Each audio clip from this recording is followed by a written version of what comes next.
men and women of color have made immeasurable contributions long before society recognized us as human beings. I want to invite you to come with me on an imaginary journey. When we contact the railroad station for a schedule, we remember that it was a black man who made the patented drawings for the first telephone. His name was Lewis Howard Latimer.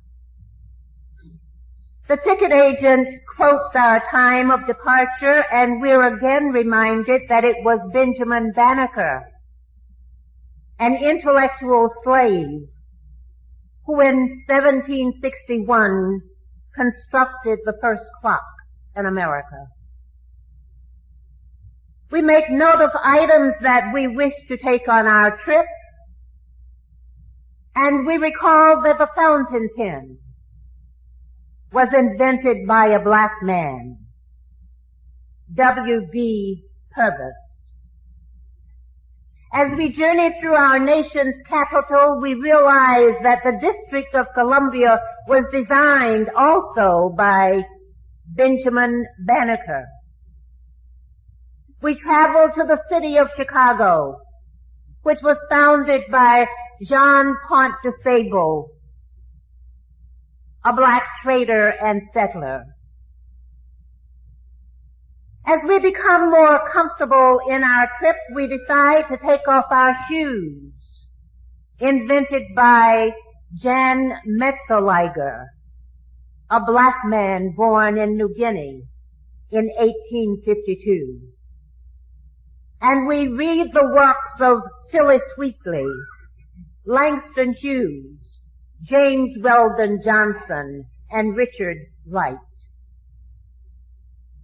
As we travel into the state of Florida, we remember that Bethune-Cookman College was founded by one of the greatest black women who ever lived, Mary McLeod Bethune. We go on to Tuskegee Institute in Alabama, the site of research for dozens of peanut products produced by Dr. George Washington Carver. Later in our journey, we ask our porter for some special treats, and he brings us ice cream created by August Wilson. And the ice cream comes from a refrigerator invented by J.J. Standard.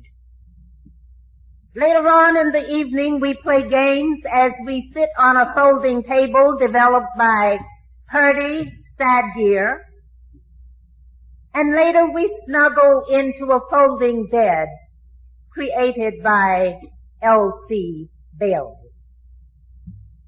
We don't worry too much about the dangers of our trip because the train is equipped with a fire extinguisher invented by T.J. Marshall, and we have traffic lights created by G. Morgan, and railroad signals invented by A.B. Blackburn. But in the unfortunate event we are in need of medical care, we can count on blood plasma developed by Dr. Charles Drew, cortisone created by Dr. Percy Julian, and even a heart transplant introduced by Dr. Daniel Hale Williams. These were black people, black men and women, who rode the path, who tread the path, who built the path for justice long before the Emancipation Proclamation. Yes, as we continue our travels through the highways and byways of this land, we can recount thousands of contributions we have made to our country. and unending achievements we have caused to come about.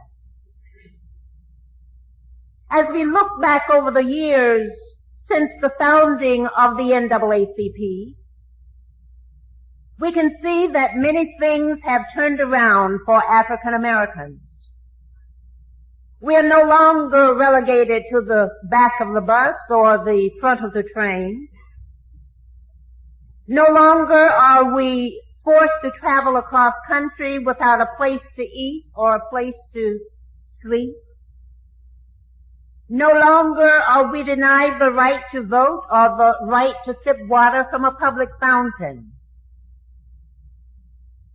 Yes, we have been able to make great gains since the Emancipation Proclamation. But then our targets were straightforward. Integration, the right to vote, the right to public access, and others that could not be denied. But despite all of these accomplishments, our agenda remains unfinished. Thank you.